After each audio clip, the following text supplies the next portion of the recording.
Do we have a good episode for you guys today? I bring on Bret Contreras. Bret has a PhD in sports science, a master's degree, certified strength and conditioning specialist. He's the co-founder of S&C Research, author of Bodyweight Strength Training Anatomy, founder of Strong by Bret, inventor and patenter of the hip thrust, former editor-in-chief of Personal Training Quarterly, founder of the Glute Lab, creator of Glute Lab seminars, creator of the 2x4 Maximum Strength. And he's also owner of the Glute Lab. And this guy really knows what he's talking about. In this episode, we discuss using different force vectors to maximize muscle growth, the balance between getting the mind-muscle connection and just lifting more weight, how Bret manages his more flexible training template, and of course, we talk about building those glutes.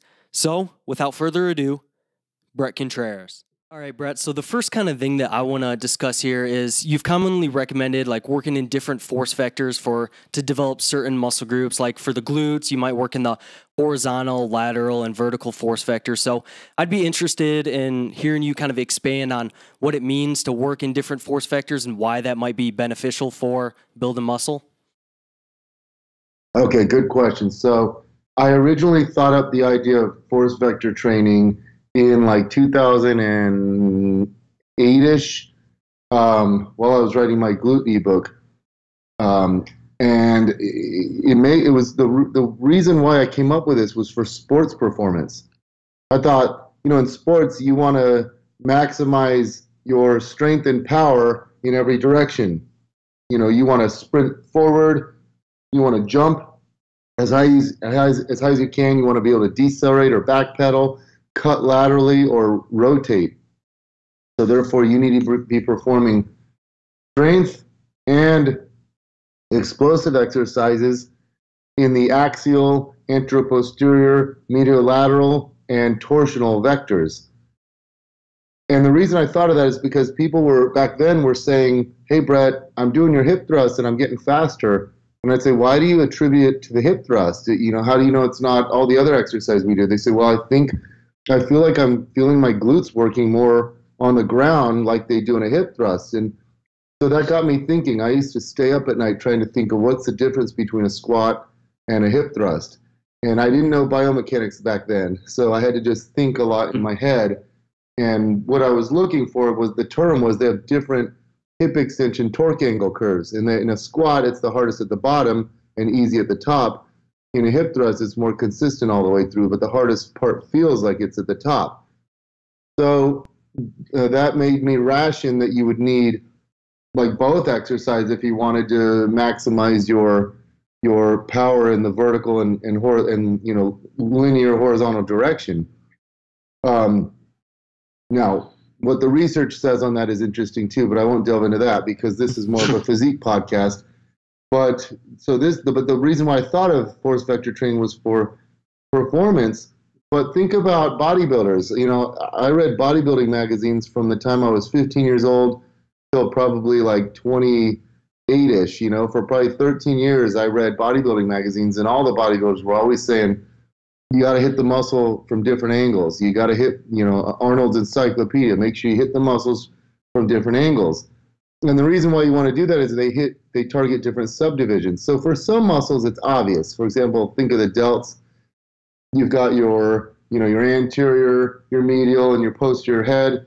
You're going to have to make sure you do exercise like military press, but also different single joint movements and delt raises in the front, side, and rear directions. For example, you can get way stronger at military press, but your rear delts won't probably maximize in hypertrophy. But you look at the delts and that's obvious. What about glutes? Well, for glutes, they've got an upper and lower subdivision. But what about muscles like, biceps that look straightforward? Isn't any curl going to be the same? Well, so think about this. When you do, for example, think of hip extension exercise. Let's say you do a squat versus a hip thrust. The squat is axial loaded. It's vertically loaded relative to the body, and it works your glutes the most in a stretched position. So that may lead to different types of hypertrophy than like a hip thrust that is hardest at the top in a contracted position. And, some research exists showing that when you focus on the eccentric phase, like you do in a squat, you can't dive bomb a squat. You've got to lower it under control. When you focus eccentrically and stretch a muscle under tension, then you get more sarcomeres in series hypertrophy. And when you focus more on the concentric phase and work a muscle in the shortened position, it's more sarcomeres in parallel hypertrophy. So I always tell people to think of sausage links in the sarcomeres in series hypertrophy, and then sardines in a can in the sarcomeres in parallel hypertrophy. So it's not going to be completely one or the other, obviously, but it might be that you get some different types of hypertrophy, but also they could activate different motor units and work different regions. So I've never heard a legit bodybuilder say just do one exercise for growth. Usually try to do different types. Now, what would that mean in the case of a biceps? How would you work different vectors? Well, it's not like with like glutes. It's glutes probably more so than any than any muscle benefit from different vectors, because the glutes, you've got, think of what the glutes are responsible for: hip extension, hip external rotation, hip abduction, and even posterior pelvic tilt. So you're going to work them linearly, laterally, and rotationally. Well, biceps, for example, or hamstrings, or calves, or quadriceps, you can't, it's not like there are rotational exercises that work those muscles well. They're more for like single joint hip hinging movements, like the shoulders and glutes are attached to ball and socket joints. But say a muscle that works on a hinge joint, like quadriceps, you're not going to be able to do like some rotational movement that works them a ton or that targets them. But you can still work different vectors in the sense of, or don't think vectors, think ranges of motion. For example, there's some research showing with like leg extensions where you have most of the torque at the bottom position in the stretch. Think of like a cable stack running like completely horizontal. If the cable was completely horizontal, it'd be hard at the top, and then as you came up, the cable would get closer to the knee joint, and so the torque would diminish. So it'd be easy at the top, but hard at the bottom. So as you perform the movement, it would be an uneven distribution, meaning the stretch would be really hard, and then it would get easier as you come up. Now think of adding bands or chains, to a lift, or think of the old school leg extension apparatuses where like you had the bench, like you had just a free weight bench, and at the end of the bench you had that leg extension attachment. It's easy at the bottom because there's no loading on it. The weight stack is directly below the axis of the pivot point, so there's no torque requirements, but at the top it's furthest out and it's the hardest. So that's easy at the bottom, but hardest at the top. So theoretically, you could have different types of adaptations as per what we just talked about. And I actually wrote an article that published in the Strength and Conditioning Journal, and it was titled, Are All Hip Extension Exercise Created Equal? And I talked about this concept for those of you. I also made a YouTube video, and you can find the article online. It's a fascinating concept, but I do think bodybuilders, physique athletes should think of different vectors, think of working different ranges of motion, think of hitting make sure you hit all the subdivisions. And yes, obviously for the pecs, you're going to want to do exercises that work more upper versus lower. For the delts, for the glutes that have an upper and lower subdivision, but even for muscles that just are more simple, you still might want to try and have included exercise. And for some, it's hard because think of delts. How do you perform an exercise that works mostly the stretch position versus the contracted position. Well, just regular dumbbell flies are hardest at the top, similar to what we just talked about with the leg extension with the old school stack. You've got the dumbbell directly under the joint at the bottom, and it doesn't become hard until you reach the top. Well, the hardest point is at the top. What you can do to work the stretch position is you can do one arm at a time and let yourself and lean just slightly and let the dumbbell swing in front of you, but really kind of go heavy and use a lot of momentum at the bottom. So you have to really work towards slowing it down and reversing at the bottom. You can also use a cable column that's positioned not at the bottom. You know, most of the time when you lateralize the cable column, you'll position at the low pulley position, but you could use it in the middle of the stack and get that stretch. And then it's the line of resistance is going to be most directly opposing it at that position. And as you come up, it comes up at an angle to the relative to the joint, and the torque demands diminish as you rise to the top. Now, what if you wanted to work the contracted position instead of the stretched position, even more so than with dumbbells? You could do band, especially those bands with the handles on them that you stand on, and you can do lateral raises that way. And so I do those. I use this concept because it occurred to me last year. I was like, I want my delts to grow. It was probably a year and a half ago, and I'm like, why don't I start using my same concepts that I do for glutes with delts? And I did, and they grew in the last year and a half. And yes, I started doing more volume for them, but I also started applying the same principles, and they grew. My delts got bigger. Yeah, so would you say that, you know, for most people, it's a pretty good idea to kind of work these, like for the biceps, I'm thinking something like maybe like a spider curl where the kind of the peak force, it gets hardest at the top. And then, you know, like you said, it might be actually a decent idea to work in like maybe a leg extension for your quads every once in a while where you get that peak contraction right at the top and things like that. You can also play around with tempo. And you can also, like you mentioned, the spider curl, but just a straight up concentration curl is going to be hardest at the top. And then, but you can play with the tempo and really squeeze that top. Take lightweight and really squeeze it. And then like a dumbbell incline curl is that's the exercise that you're going to stretch the biceps the most. Also like a preacher curl works you more in a stretch position. So, and preacher curl, you do have the highest torques when it's halfway down, but you still can focus on that stretch by focusing on tempo. So you can utilize tempo too, you know, by where you pause. And if you slow down the eccentric, for example, I mean, we do pause squats at the bottom of the squat. You do pause hip thrust at the top of a hip thrust because you're going for different things there. So you can also just pause or play around with the tempo to target different regions too. And like we mentioned, lateral raises again. About a year and a half ago, maybe, I performed my first lateral raises in my whole life. I'm 42. I had never actually performed eccentric accentuated lateral raises. So I just took like light weights for me, like 25 pounders, would come up to the top and I'd lower for actually a 3-second count.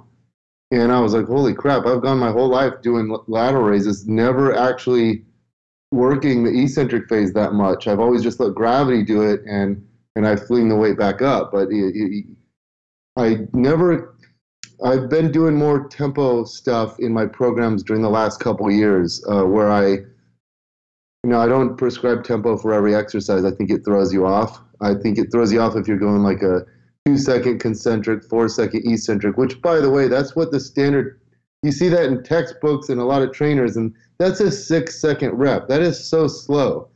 You know, when Instagram came out, that's when I really started paying attention to the actual times that the actual tempos people use in training. And it depends on the exercise, but no one's doing a 6-second rep with any exercise, number one. And number two, like if you did a 6-second hip thrust, it would be the slowest thing. You would actually diminish muscle activation severely. And so, yeah, that's when Instagram, remember when it was 15 seconds before it was 60 seconds?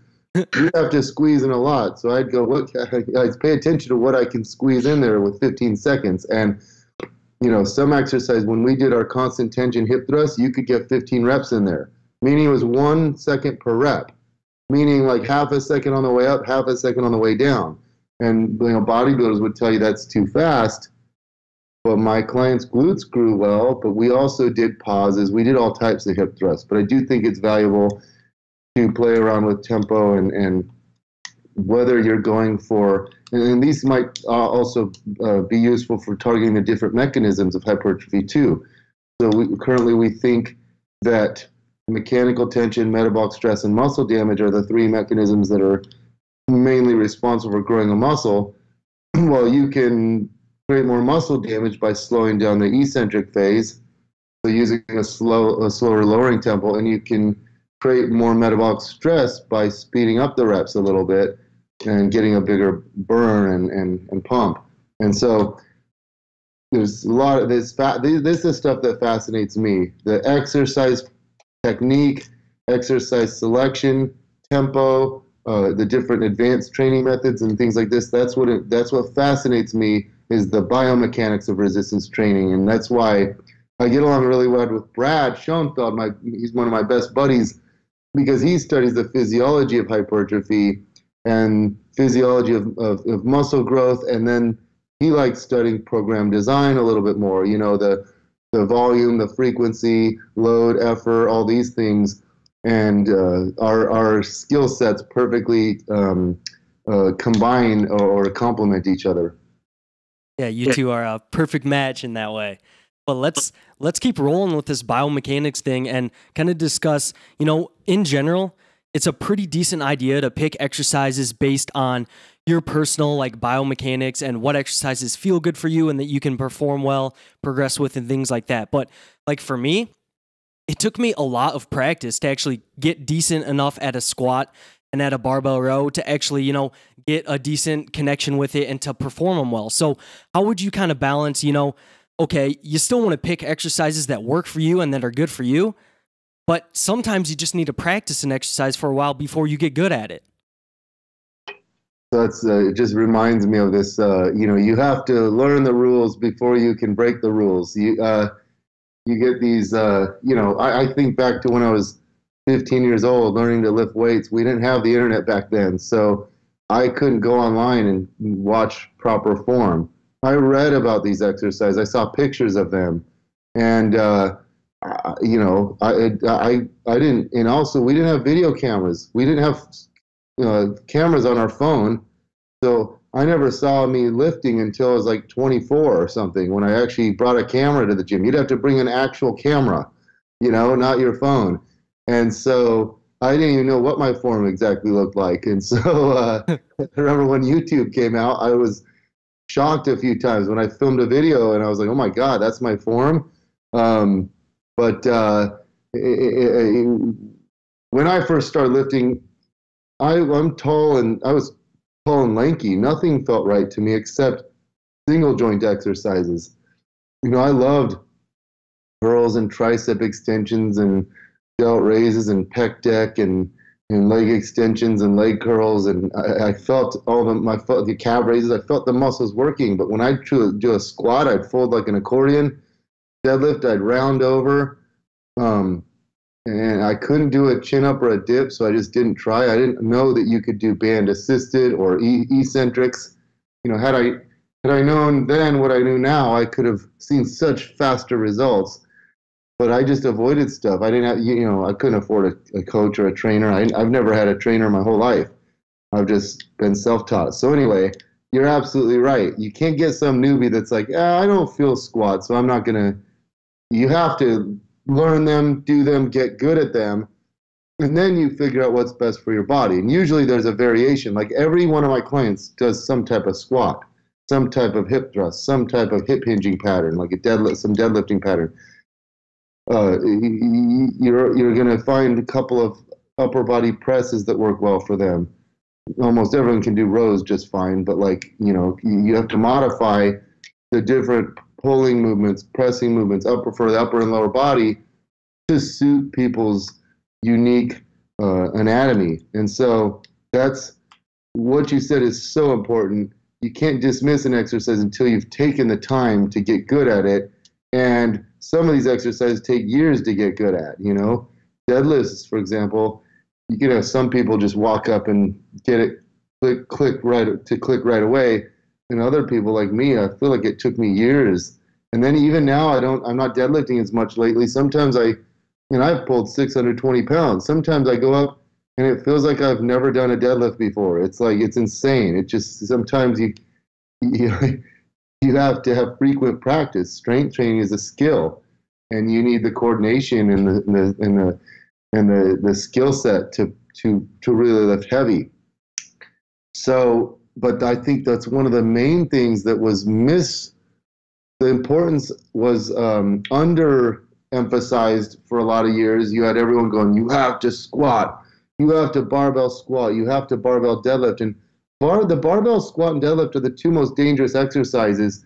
And it's funny when I see people, you know, when I see people telling people they have to squat and deadlift.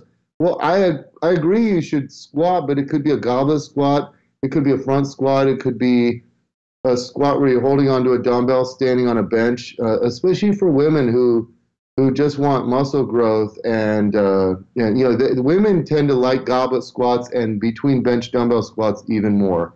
They can get more out of them. Guys, you know, sometimes if we, like, for me, a goblet squat, if I have to hold on to like the 120-pound dumbbell or heavier, it's so, the implement is so big and it's just not as good. Also, like, I like kettlebell deadlifts for women. I have a 203-pound kettlebell. That works really well for even my advanced women. But for me, I would need like I don't even know what I'd need. Some 500-pound kettlebell? That would be enormous. But, yeah. But anyway,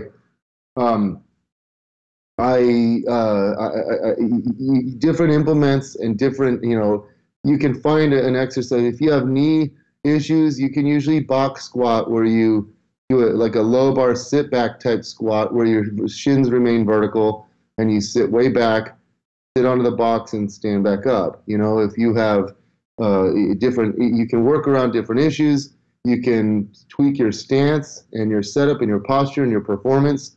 And usually you can figure out things that work well with you. And like, I love being at seminars because it challenges me. Say I have 30 attendees, and you know, I'll say, who doesn't feel their glutes in a hip thrust? All right, let's get you up here. And I tweak things, and I go, how about then?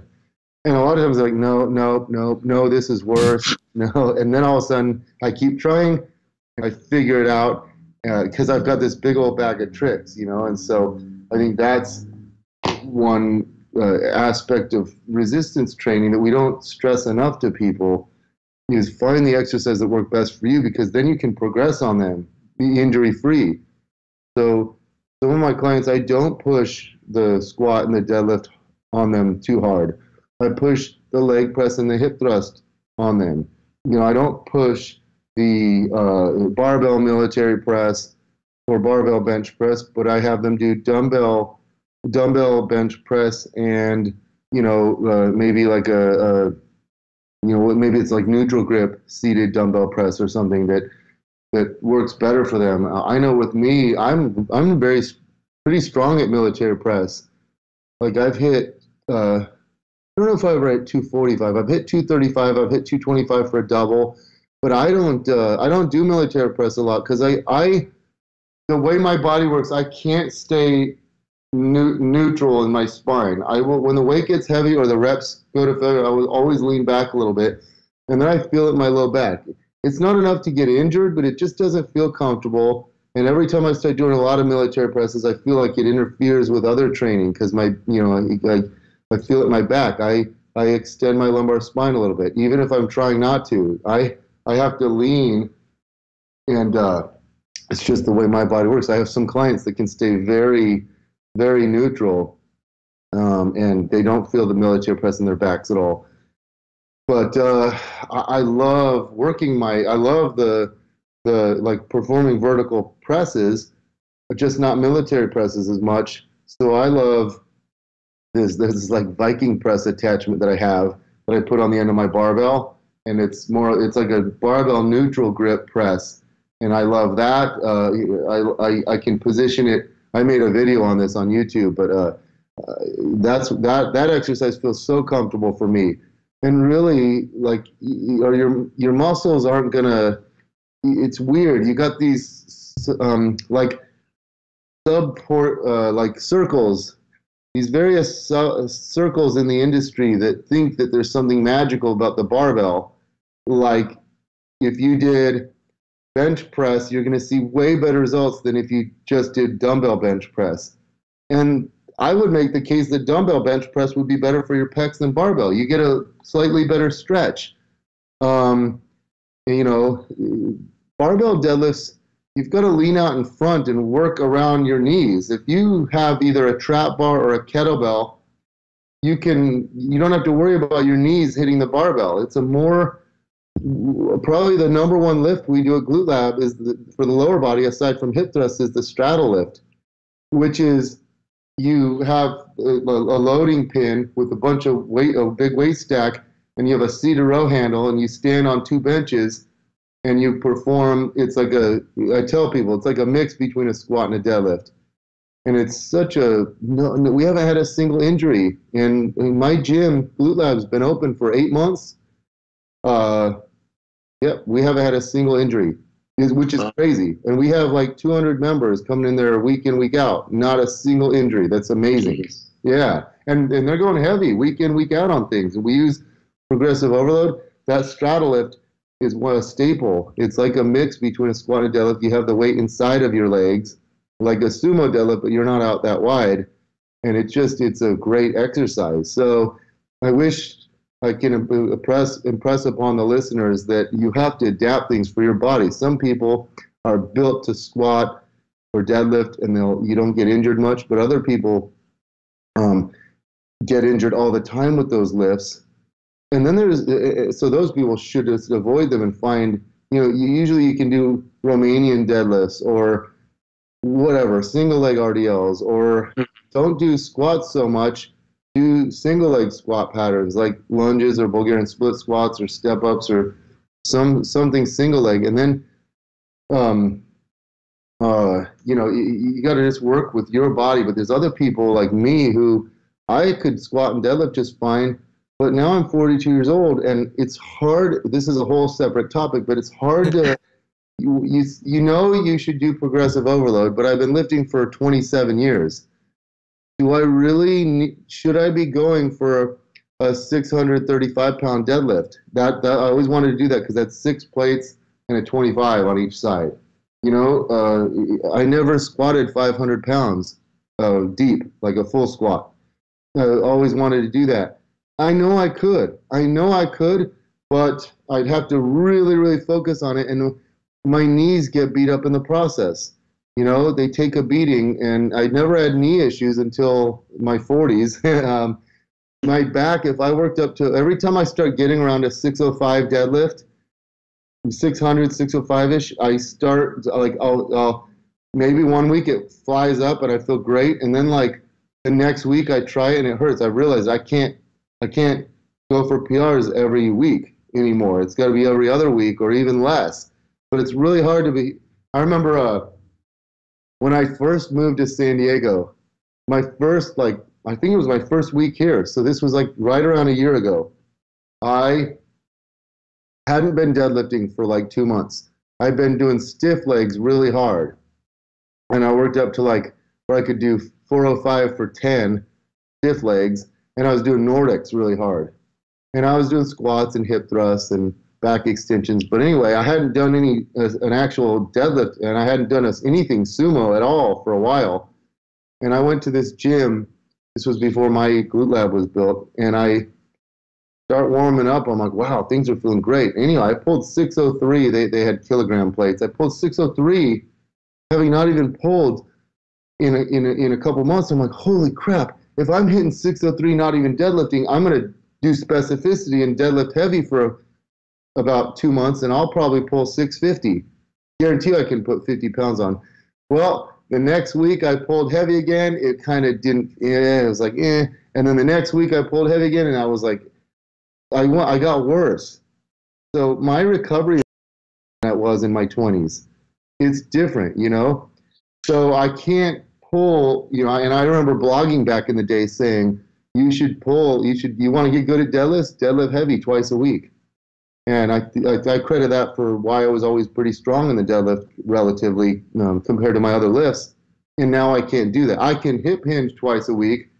I just can't go for PRs and things like that. One of the days needs to be lighter, like strict form with a lighter emphasis. So, but just recently in my training, I know I'm rambling here, but this is that's important. All right. Just recently in my training, I started saying, well, you know, I am tired of being sore. I don't like being sore. I've been sore most of my life from lifting, but lately it's just been worse. And I know I've got a lot of stress on me, my businesses. I don't sleep as much as I should, and I'm focusing on, I'm writing a book, and I'm burning the candle at both ends. It's trying to juggle a gym and all these online businesses and writing a book, and it's tough, and reading research and training people and lifting myself, and it's just, and then my Instagram followers keep going up, so I have more and more DMs, which I still try to answer a lot of them, and it's a never-ending battle. So I'm not recovering, or I weigh more and I'm stronger. I'm 250 pounds right now. I'm 6'4", 250. It's harder now to recover from than it used to be. So I just thought to myself, what if I just did hip thrusts? And I don't even do barbell hip thrusts, which was my favorite variation for so many years. I'm doing off the Smith machine and then the Nautilus glute drive machine. So I'm doing hip thrusts off these implements, and I'm seeing good results that way, because I can go deep, be a little bit deeper, and I get a little more stretch, a little more full range of motion, and I don't feel them in my knees that much. They just feel real good for me. And that's another topic. We have 6 different ways to hip thrust at my gym. We have the booty builder, the glute builder, the hip thruster, the Smith machine, the glute drive, and the scorcher.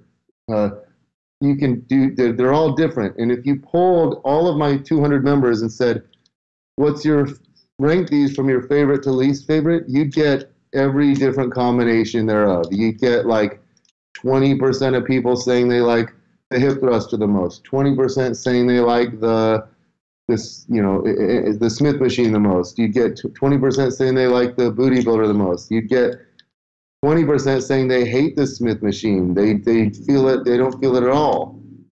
You'd get, it's just like squats and deadlifts too. Some people love some variations and not others. It's weird. I have a certain body type that I like I can feel my glutes on every hip thrust variation. I like sumo deadlifts. I like conventional deadlifts. I like semi-sumo. I like block pulls. I like deficit. Same with squats. I love my sumo squats. I love my narrow stance rock bottom squats. I like low bar. I like front squats. I don't like high bar that much, but yeah. Anyway, I do think you should work hard to be a versatile lifter. That you should be able to feel your muscles in a lot of different exercises, but inevitably there's going to be a stance and a variation and a setup and an execution that serves you best, because we have very different hip joint anatomies in particular, and different anthropometries. I call it your lightning bolt, your torso, your femur, and your tibias, and that the shape and size of your lightning bolt is going to influence the variations that are best for you. So yes, whenever I start working up to where I'm super, super strong, start going for PRs on squats and deadlifts, I break down a little bit. So it may be that I don't try to set records on them ever again, because it's hard to do a lift like, deadlifts. I've done 500 pounds for 10 reps. So if I'm doing 500 for 5 reps, I have it in my mind that I'm not growing. I'm like, you know what I mean? So it's right. Hard to be like, well, I've done 500 for 10. I'm just going to do 500 for 3 sets of 3. That feels like I'm not training hard, even though that's hard for me right now, because I haven't been doing a lot of them. So that's a topic for older lifters, though. Like, when do you throw in the towel and quit going for progressive overload on certain lifts? It's a combination of your age and your training age, how many years, and your your soft tissue genetics. You know, some people are much more resilient than others. Right. And I think, what do you think about kind of the balance between like getting more out of less weight and kind of feeling more of a mind muscle connection on some of these exercises? I'm sure it's going to be like context dependent. Like someone that might be a little bit older and might not do as well with like really heavy weights might do a little bit better getting kind of more out of less weight and getting that mind muscle connection. And then others might be better off trying to focus on, you know, just progressive overload, lifting more weight. So how would you kind of get that balance there between like that mind muscle connection and just lifting more weight? Well, so okay. In my seminars, I always say you need both pathways to maximize hypertrophy. You have the progressive overload pathway and you have the mind muscle connection pathway. Either one alone is insufficient. You always heard guys back in the day say, add weight to the bar, you're going to get bigger, you know? And yes, you will. Obviously, if you're a 200-pound dude and you can bench press 315, you know, and you can squat 455, and you can deadlift, you know, 545, and you can do, you know, 10 chin-ups and 20 dips and, you know, and a double body weight hip thrust for 10 reps. You can hip thrust 400 for 10. You know, these are just milestones I'm making up in my head that sound reasonable for what I believe a 200-pound male should be able to do with normal like typical anthropometry. Obviously, if you're tall and lanky with long femurs, and if you're 6'10" that weighs 200, you're not going to squat 450. You're not going to squat 455. But anyway, you're going to be muscular if you use good form and can reach those strength levels. But you can see guys who are very strong in the gym who aren't that big. You can also see guys who are very weak who are jacked. And these are the types that use the mind-muscle connection. You see them using light weight, but they're just really focusing and squeezing the muscle. And what I found in my experience is that when you take someone who is trained mostly not utilizing progressive overload and really just focusing on the muscles, and you put them on a progressive overload plan, they blow up. They grow like crazy. And the opposite is true. Someone's always just focused on progression and never really performed isolation movements and focused on the muscle being worked. They blow up when you expose them to that. So really, it's both, because think about the number one factor that is responsible for muscle growth. It's tension on the muscle. And so how do you place more tension on the muscle? Well, you can go use progressive overload and go heavier, but a PR is only a PR when you use the same form and the same range of motion. I always stress upon that. And I think of my 815-pound hip thrust back in the day. I hit that a couple years ago, and it looked legit. I put the weight down, and I was like, oh my God, my hamstrings I thought were going to cramp up. I felt it mostly in my hamstrings. And did I really get complete full hip extension? I don't think so. I made it look like I did, but I think I had some anterior pelvic tilt. Yes, I had the chin tuck, but my chest was still up. It fools 90% of the Instagram followers, but it wasn't quite. I felt it more in my hamstrings. Yes, it's cool to do that, and I do think it's fine and good to go heavy, and it's cool for the gram, it's cool for the ego, but only in a sense where you're doing pyramids and things like that, and you also get in your high reps. But I remember one time I hadn't been doing hip thrusts for a while, and I think back then I was doing like 545 for like, say, 5 sets of 5 or something like that. And I hadn't done them in like maybe, I think it had been like 3 weeks or something that I haven't done them. So I jumped right back to my previous weight. I tried 545 for, I think it was 4 sets of 5. And I didn't feel my glutes at all. So the very next day, I dropped 50 pounds off the bar and did 495, kept my ribs down, really paused for a second at lockout, and I did 495 for 4 sets of 5, and I felt my glutes so much more. And yes, so in that sense, using lighter weight is better for your hypertrophy, for my glute growth in that scenario, because I was compensating with the synergist muscles. So it's both. You have to do both if you want to maximize your muscle growth. Yep, that kind of sounds like, as with most things, kind of a balance. Being somewhere in the middle tends to be a pretty good spot. So, kind of the next thing that I want to move on to is that, you've kind of talked about before how you use a pretty flexible training template for your own training. And I think for a lot of people, they're going to run into situations in their life where things get busy, and it would be really nice to have a more flexible training template. So I'd be interested in kind of what things that you make sure of in your flexible program, what systems you have in place to make sure that it's still productive and that you're still making progress. Yep, I'm a huge fan of flexible dieting. I'm a huge fan of flexible training. So I used to have for my clients just a checklist, and I'd say, I tried this with a couple of them actually. I didn't do this with every one of them, but I just had a checklist. I said, I want you squatting heavy 1 day a week. I want you hip thrusting hard twice a week. I want you deadlifting hard 1 day a week.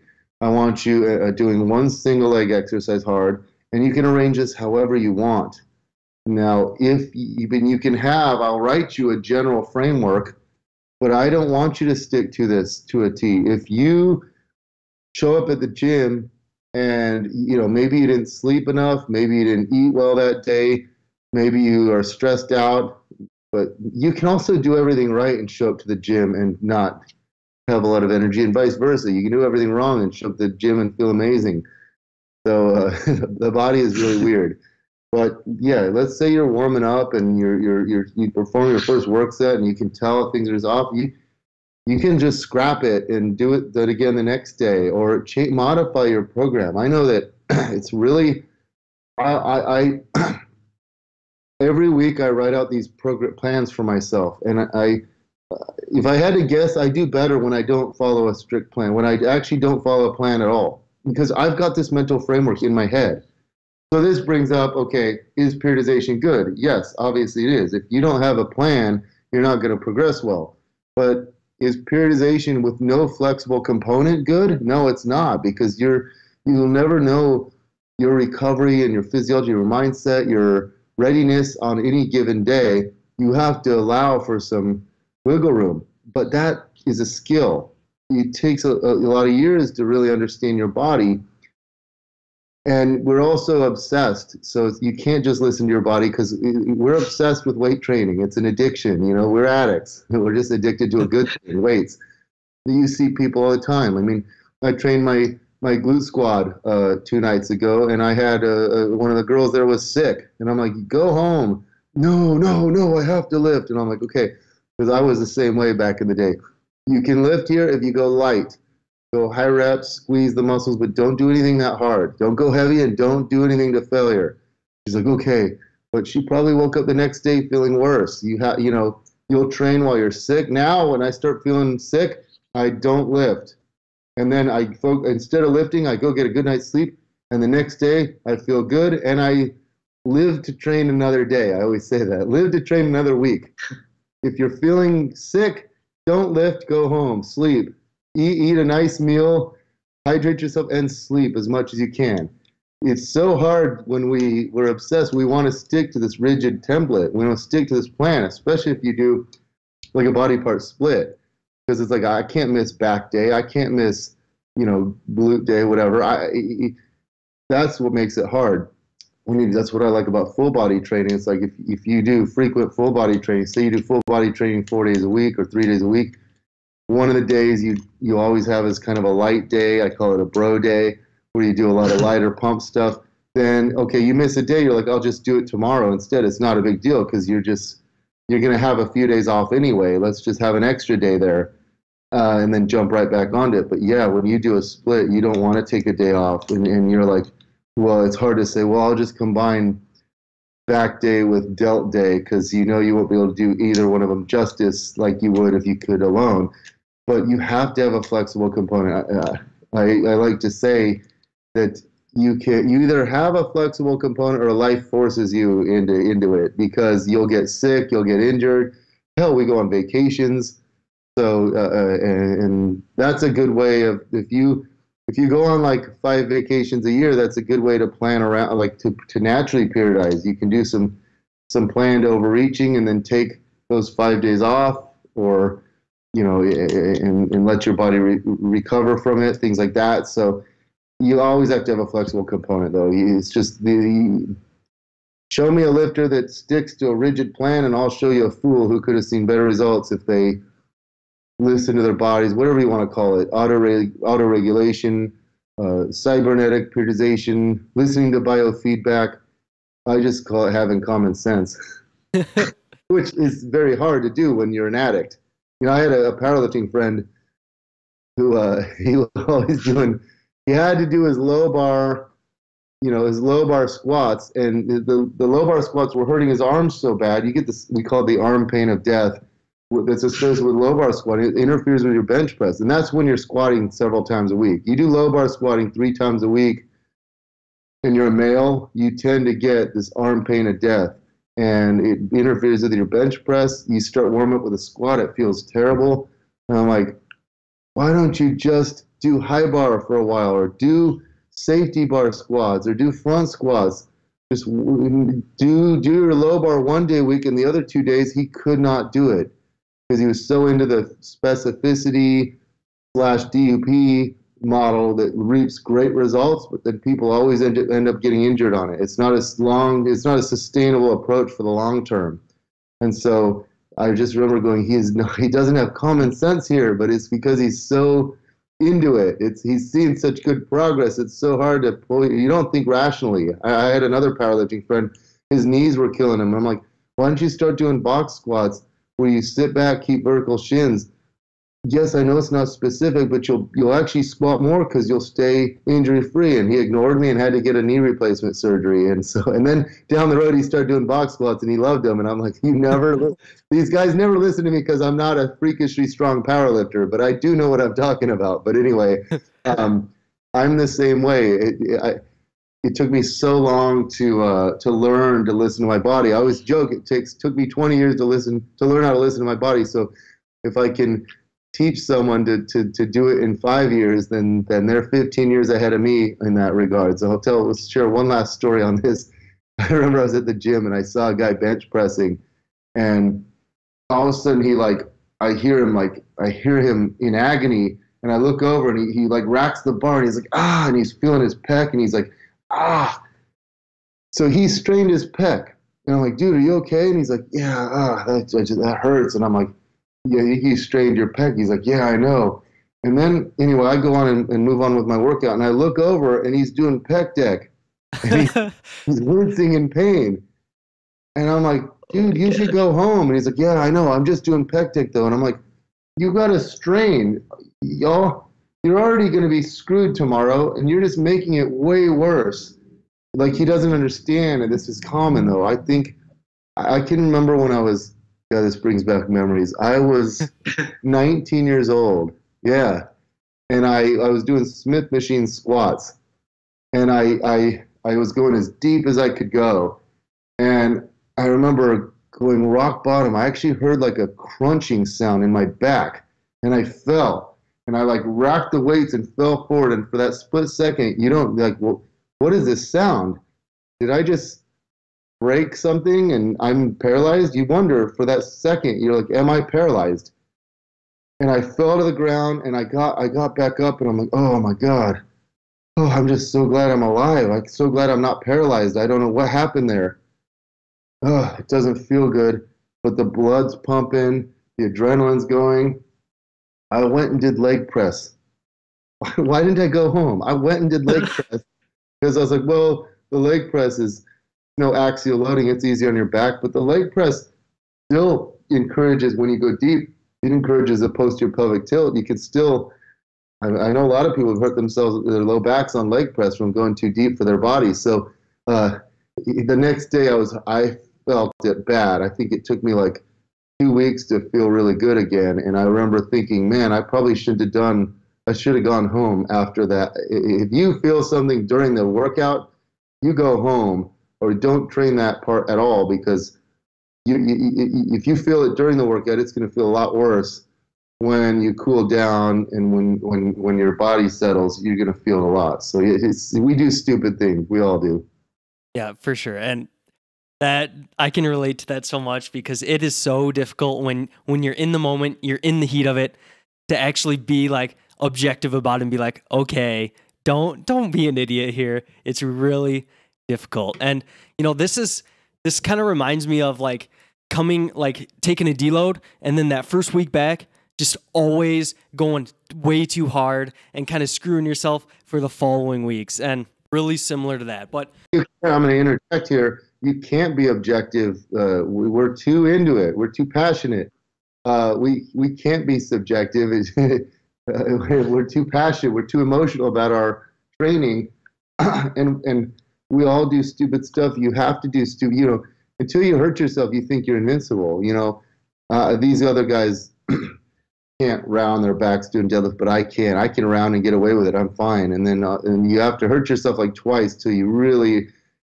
Being sidelined has a way of teaching you, because there's nothing harder when you're a serious lifter than having to sit out on the sidelines for a week and not train, when you just want to go to the gym and do all your exercise, and you either have to stay away from the gym or go to the gym and do wimpy lifts.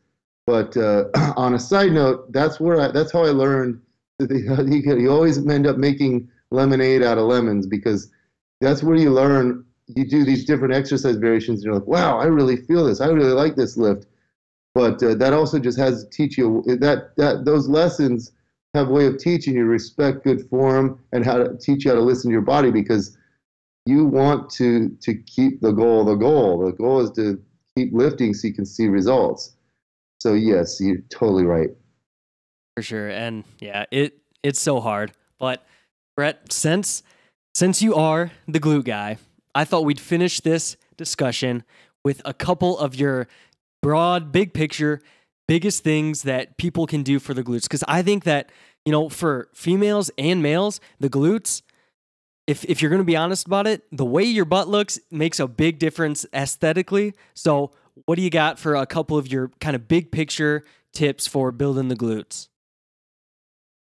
The number one tip would be find a hip thrust variation that works well for you, and perform that a couple times a week with the intention of gaining strength, getting stronger at it. It could be a barbell glute bridge, a Smith machine glute bridge, a Smith machine hip thrust, a barbell hip thrust, a bar plus band hip thrust, something that allows you to kind of go heavy. You can hit sets of 10 and feel it a lot and get stronger at it. But that's what I do in my gym. I find the right variation and stance for someone, and then they get stronger at it. I think that's the best. I think the hip thrust is the best glute exercise for building the glutes. And then train the glutes at least twice a week. Don't just do 1 day a week. Do it twice a week or more. Now, I have some clients that do 6 days a week. If you're doing 6 days a week, you can't be doing, squats, deadlifts, and lunges every day. Those beat you up.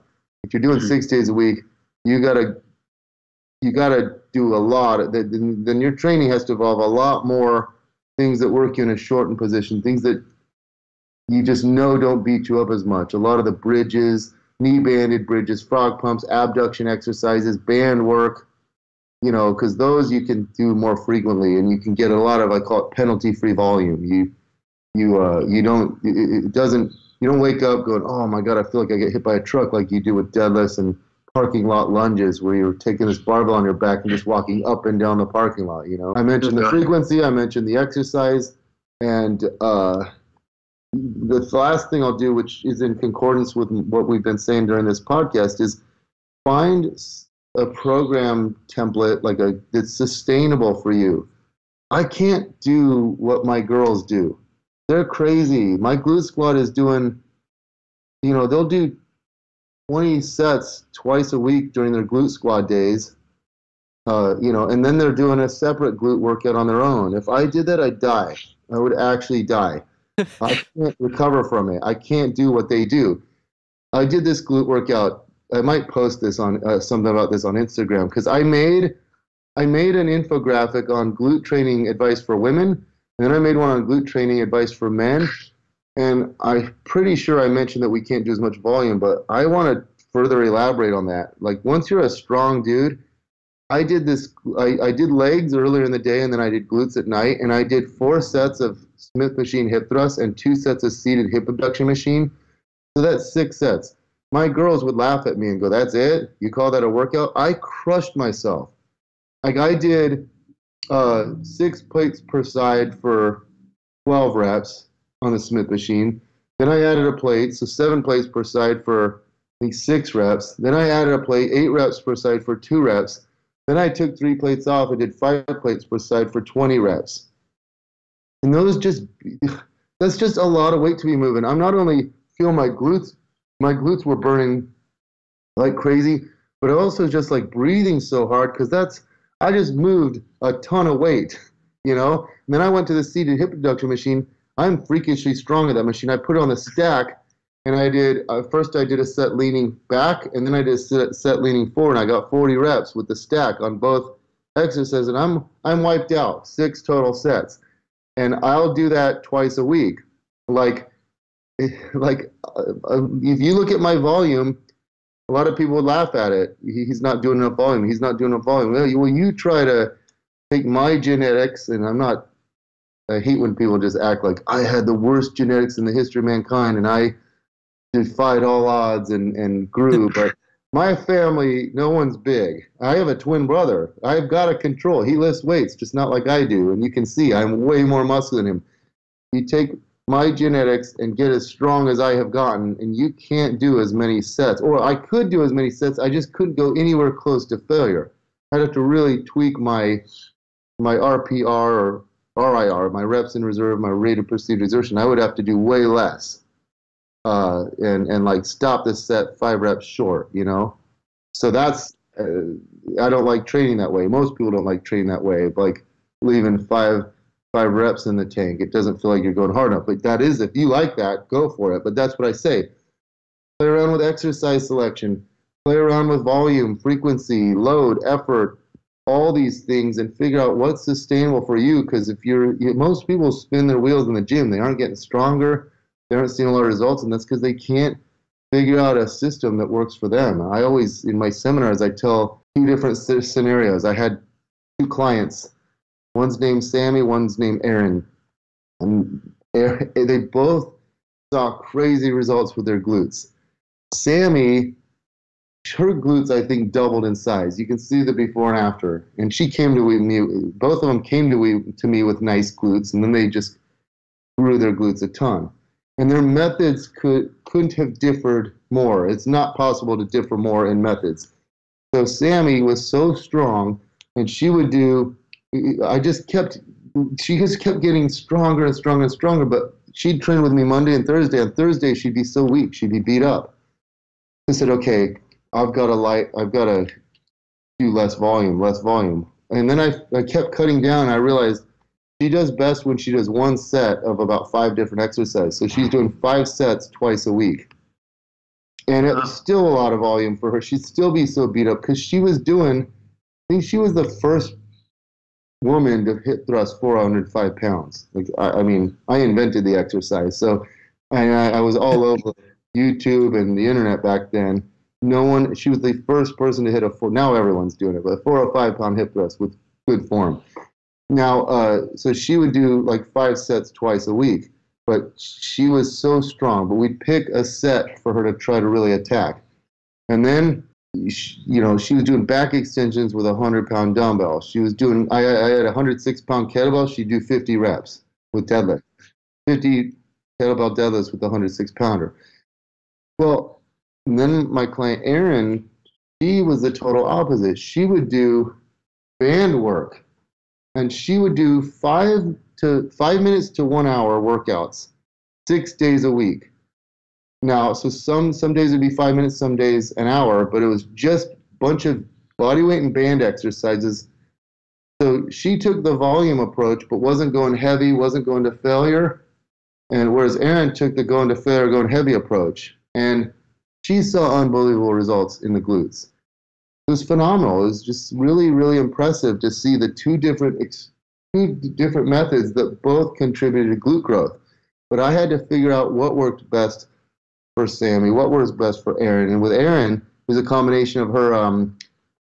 We did an EMG. I used to do EMG experiments on all my clients, and I saw that with these band exercises, got her glute activity through the roof, higher than any other client I've ever worked with. And I'm like, these get your glute activation so high. I even palpated her glutes and saw, God, they get rock hard with these exercises. You should do these every day. And that's right when she read this interview I did with my friend Natalia Mello, she was a former Miss Bikini Olympia, where she said, in Brazil, that's just how it is. We train glutes every day. That's how it is in Brazil. We have a separate glute section in the gym.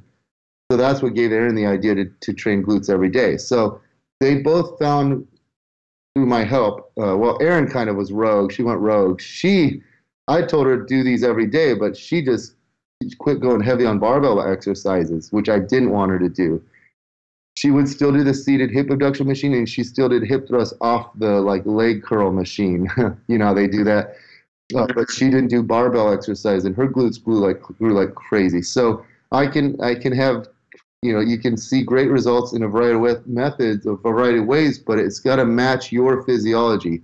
I guarantee you that if we tested Sammy's physiology, we'd find that she experiences more muscle damage than the average person. And there's a big research shows there's a big genetic component to that. So some people get way more muscle damage than others. So you've got to match the training style to your physiology. So that takes time, but it takes a scientific mindset. You're utilizing the scientific method, tweaking one variable at a time and trying to learn how your body adapts to things and what works best for it. So that wraps it up. Sorry for rambling so much, but these were very important questions that you asked. Oh, I love it. And to figure out kind of what works better for them, did you kind of use like performance, how they're feeling, or those kind of your main things going there? So if their performance starts going down, start lowering volume a little bit, and kind of if they are feeling great, feeling like they can handle it, then you might up it a little bit. Yeah, performance, and also, this is what I like about training bikini competitors. You can see their progress. Like if you compete regularly, you see their glutes on stage. In the light, you just have a little bikini on, and you see all your muscles. You see it in the light. Guided down. Lean. You got your tanning. You got your tan. You've got the right lighting, and you see all the muscles. You can tell if your program is working or not. And so, yes, it was a combination of performance and then their progress pictures and things like that, and just seeing, and also if you see them every day, you can tell if their glutes are looking better month to month or not. So, but performance is a huge indicator because in general, you got to be getting better at things to be growing. Right. Yep. Makes a lot of sense. So Bret, thank you so much for coming on. Where can people find your stuff? Where would you like to send people and all that stuff? I'm mainly on Instagram now, which is Bret Contreras 1. You can also just type in the glute guy onto Instagram, and I think I come up. And also, I've got a blog. I don't blog as much anymore, but from the blog, you can find my social media accounts and also sign up for my newsletter, which I never spam people. I don't send you a bunch of links to affiliate things or anything like that. It's just usually once a month, I'll send people a newsletter that says, here's some recent podcasts, here's my latest infographics or social media posts, and if I have any products or anything out. So you can sign up for that too. Awesome. Well, Bret, thank you so much for coming on today.